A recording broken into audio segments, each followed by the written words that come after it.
Imagine the roar of engines and the smell of burnt rubber as homemade rat rods line up for a drag race.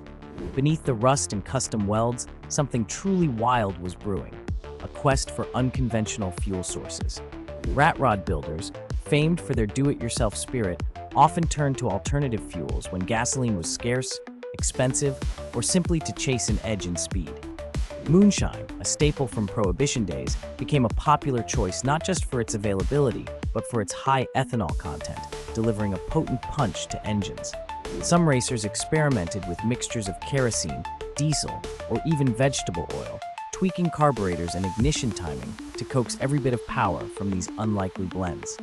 Others tried homemade nitromethane concoctions, inspired by Top Fuel dragsters, risking engine blowouts for a shot at glory. These experiments weren't just about speed, they were about ingenuity, resourcefulness, and the thrill of defying convention.